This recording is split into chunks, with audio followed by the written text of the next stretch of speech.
Hi everybody, this is Ingrid Kerzinger. Thanks for listening in. Today I was going to talk a little bit about angels and, how they can affect your life, what they can do for you when you call them in, when you make contact. One of the things that I do in my work is work very closely with my angel Hope. She actually came to me when I was about 4 years old, and she actually taught me how to call angels and how to talk to her and ask for her to come when I needed her. So angels kind of introduced me to this whole line of work, you could say. So, my angels started me out pretty early with being a medium and doing channeling. When I was a teenager, I actually went through the Reiki program. And actually, after I went through the Reiki program, the first time I went through 1, 2, and 3 in the San Francisco area. And then I loved it so much, I fell in love with Reiki, that I decided to also bring other people in. So I ended up going through the program, Reiki 1 and 2, actually, several more times. So you could say I had a lot of attunements. Shortly after that, before I was even 20 years old, I remember the first time I channeled, and it was this day that I was actually doing Reiki with my mom, who got me into all of this, and a friend of hers, and we were doing Reiki, and I suddenly got this overwhelming feeling come through me where I couldn't stand anymore, and I wasn't quite there, so I went and just plopped down in a chair. And I was out. I was completely out for a while. What happened was I started channeling. I didn't realize what was happening because it was very new to me. But I started trance channeling. So the angel actually popped in my body, took over, and I was had a paralyzed feeling. I couldn't move. I was about 18, I think, at that time. And they continued doing the healing session and then looked at me like, what's going on? And I started channeling. All this stuff started coming out of my mouth. I can't tell you what was said, but they actually started talking to me, asking questions because they could tell I was channeling. They were obviously much further along in understanding what was happening. So for me, I was I was just out of it at the time. And afterwards, I realized, I'm a channel, I'm a trance channel, I can do this stuff. And so I started doing workshops all around the San Francisco Bay Area. Before I was even 21, I was doing these big workshops in front of big audiences, trance channeling, and having, angels talk through me. Mainly it was my angel Hope, but she was just talking through me, and I really enjoyed it. I really enjoyed that type of work. So after a while, I started doing this work, not just channeling, but doing it professionally, healing and doing readings for people and so forth. So I started around 1996. It's been a good 20-some years working in this field. And there is this awakening, this wave that a lot of people are riding, and it did start a ways back when the age of Aquarius came in. We've got a couple more thousand years to go on that. But being Aquarius in the beginning of the Aquarian age, I feel like I'm, one of the pioneers, one of the people that is here to kind of jumpstart things. And I've always known from an early age that I'm going to be here for many lifetimes to come working on this. So it's just something I'm here for the long haul, and humanity is very important to me and where we go from here. Not to repeat the same mistakes our civilization has actually made in the past, destroying itself. This is, I think, the third or fourth run that we've had, our race, human race, trying to make it work here. But I've been around, and I'm going to continue to work here. When you go to the other side, when you go to the ethereal plane, time isn't existent. So we can have just come from there and spent all these lifetimes and pop back over, go back to the planet we came from, and no time has passed. So though it's dense here and it feels like a lot is going on here, it's really irrelevant, the idea of time. What is relevant here is experiences.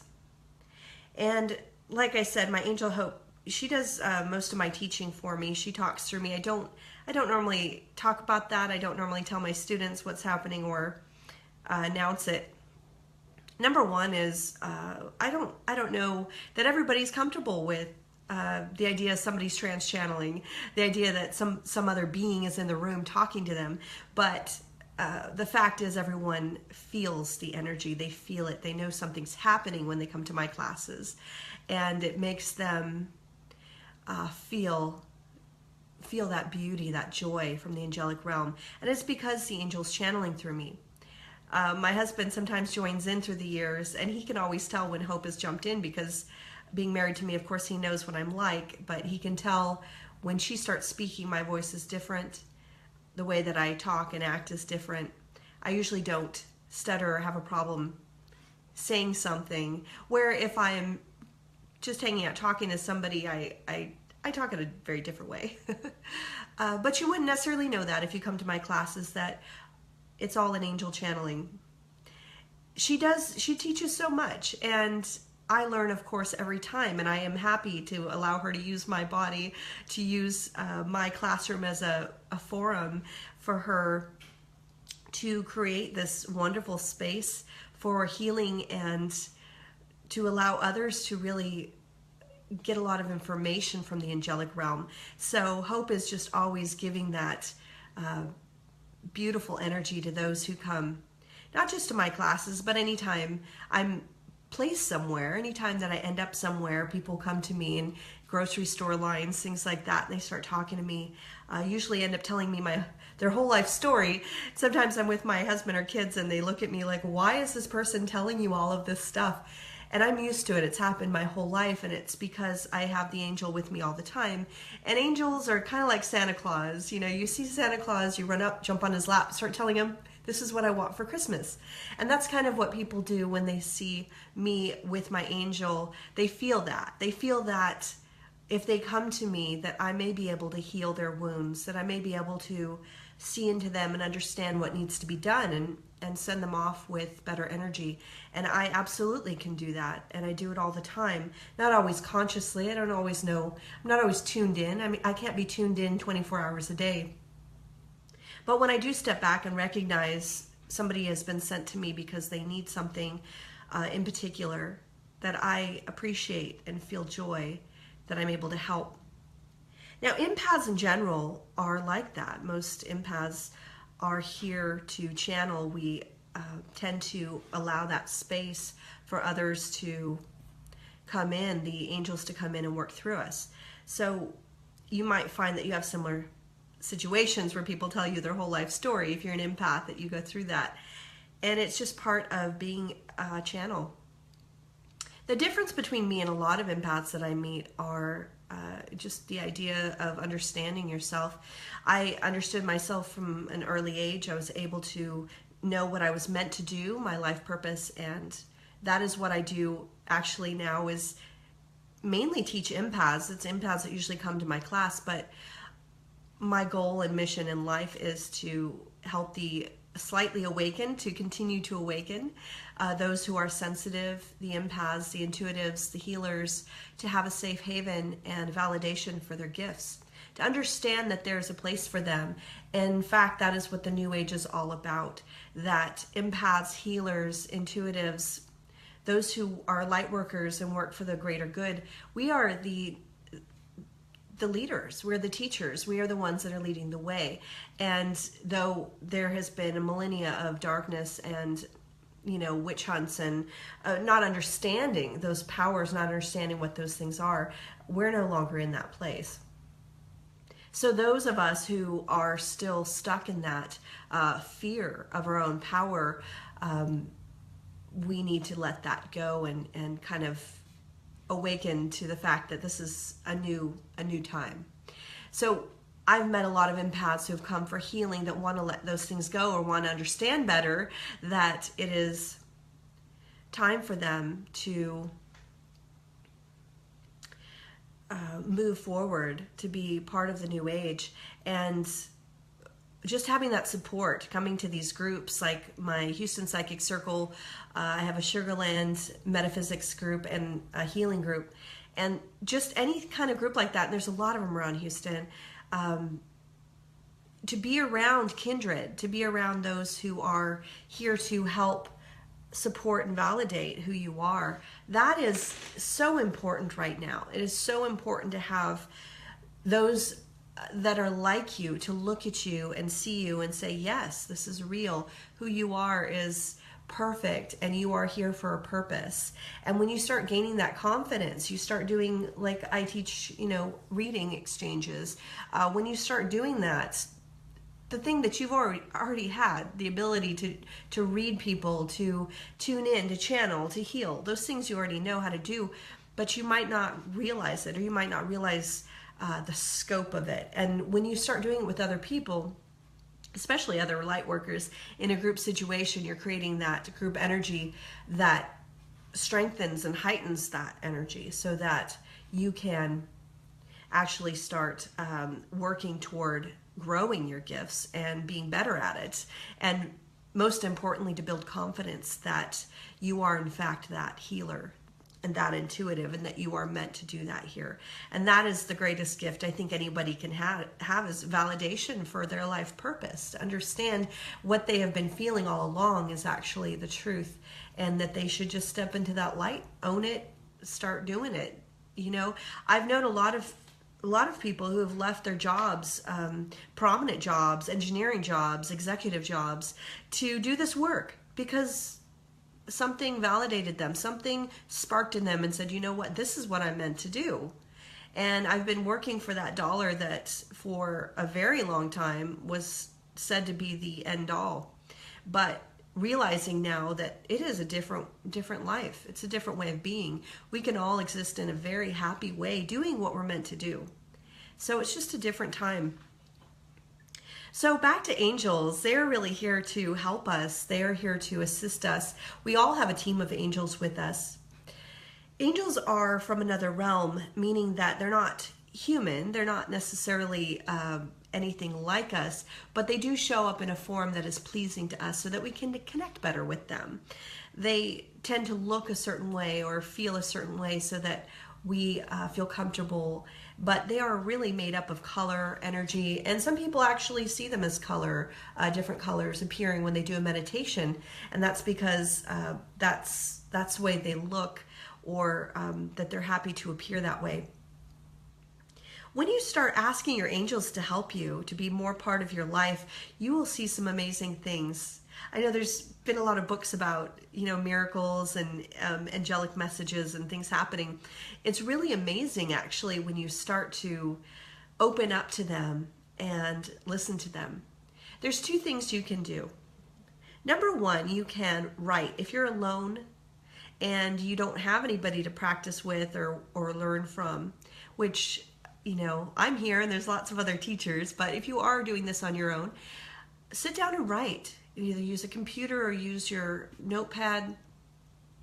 Start by asking with intent. Intent is taking you halfway there. You have to have some intent in what you're doing so that they know, you're focused on something. Write down at the top of the page, angel messages or talking to my angels.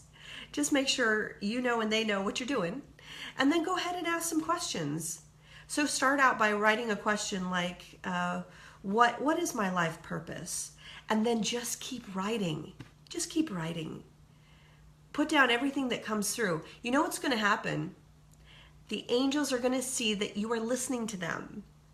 If you sit around and you hear things in your head all the time, you think, oh, those are just voices in my head. They have no idea that you're listening to them. They have no idea that you hear them. But the minute you put it down somewhere or say it, they hear you. They hear that you hear them.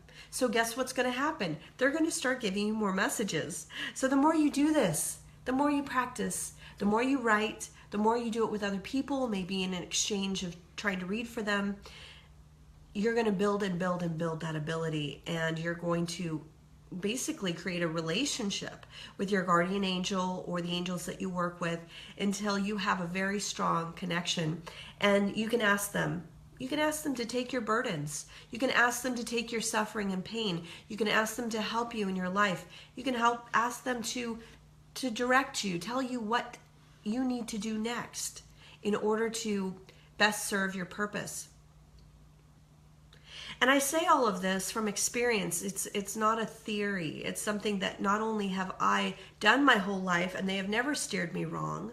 I have always had success in my work because they have shown me what to do. I have been a servant to the greater good, meaning that I am not in control. I am not the one that is driving this huge burden of life. I am allowing those who have clarity and insight and can see the bigger picture and know what needs to be done to steer. And I am simply doing what I need to do here. This body, this life, we are stewards. We are only the keepers for a short time of this life and this body. So in order to best serve and do what needs to be done for humanity, for the bigger picture, we can't do it by ourselves. And as soon as the minute you admit to yourself you are not capable of doing this on your own, everything's going to change for you. It did for me. You just have to allow room for them to come in. And you know what's going to happen? If you have problems with relationships, if you have problems with friendships, romantic relationships, if you are unhappy, meaning you don't have a good relationship with yourself, guess what? When you give over and have that and build that relationship with your partner through the angels, when you let them into your life and show you what a beautiful, perfect relationship is like, you're going to see all your relationships going to change. And you're going to love yourself more because you're going to see how much love they give you. You're going to feel it. There's so many powerful ways that angels can help you. And it's really about just having faith and allowing them to be part of your life. And if you're, skeptical about it, try it for a week. I mean, give over. Just allow, say, okay, I give up. Let the angels do everything for a week. What do you have to lose? What do you think is going to happen? I mean, seriously, it's really an easy thing to try, and it will change your entire life. I guarantee it. Everybody I've known that has really done this, has really done it like I have, has had nothing but success on all levels of their life and really enjoyed and loved every minute of it. So I guarantee all you have to do is start. Just start. So you can write, just start writing. You can also do a little bit of exchanges. If you have a friend or somebody that is willing, usually people are willing to have a reading. Who doesn't want to hear about themselves for 10 minutes or 20 minutes? Just say, I want to read you. I want to see if I can see stuff into you. And usually people, even skeptical people, will say, sure, go ahead and talk about me, look into my soul. Usually they're okay with that. Just tell them that, you're working with God, you're working with the angels, and you just want to heighten your ability to be able to connect with God. So in the long run, you're going to find that if you want to do this work, that opportunity is going to present themselves to you. You're always going to have opportunities to do this if you open yourself up to it. I have to say that when I got into this work, it wasn't because I woke up one day and said, I want to do this work. Where can I go do this work? No, I actually kind of fell into it. Somebody asked me to work in a metaphysical store, so I went and worked in the metaphysical store. And then somebody started asking me to do readings with them and healing, and so I did. And then pretty soon, I had clients ask me to come to their home and do big group readings, and I did classes. I mean, it just kept coming, and it wasn't anything that I did. It was just meant to be. And I believe that if things are easy, if they come to you, if you don't push, you don't push. You allow them to come to you, that those things are the right things. If it's easy, it's right. If you are struggling, if you are suffering, if you are pushing, if you're chasing after something, it is not right. It is not for you. If it is for you, it will run to you. with open arms. It will ask you to help. So look for those opportunities. Look for things to come to you. But you have to be open to it. You have to have faith. That word is thrown around so much, and it's kind of like falling in love. If you fall in love, you finally realize this is what it feels like. And it's hard to explain it to someone who's not in love. Faith is the same way. It's something that if you're open to it, you may find it. But faith is not something you can tell somebody to just have. Faith is something that you acquire, that you open yourself up to. And when you do have faith, there is so much beauty in the world. There's so much that comes to you at that moment. And it could be within days that you see your whole life change when you have faith and you allow the angels to come in. Or, it could be longer than that. For me, it was, I think, 48 hours. And my life changed drastically once I gave over and allowed Spirit to work through me. Suffering comes from our need for control, our need for doing everything ourselves. If you imagine a bunch of 5-year-olds trying to drive the cars around in the streets, they'd all crash into each other. Well, guess what? In evolution, we are children. We don't know what we're doing. I mean, we keep pushing our garbage into the ocean and landfills, thinking that we can do that forever. We do some pretty crazy things, thinking that, like chopping down the rainforest to, put cattle so that we can keep up with meat production for the world, which our population keeps rising. So how long are we going to sustain that? How much land do we have for that? We don't think about the big picture, and it's because we're children. It's because we don't have the capacity to.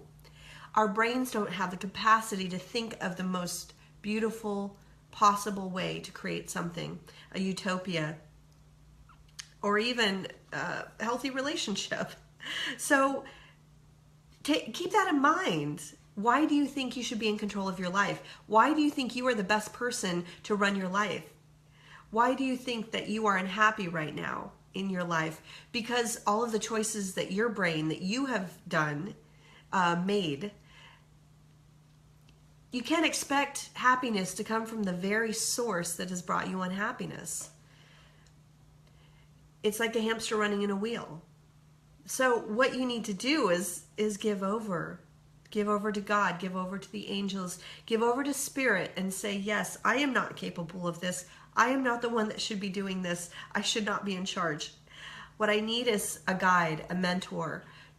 Allow them to do it for a while. Allow them to, Spirit to take over for that experience. And you'll find that everything starts to become easy.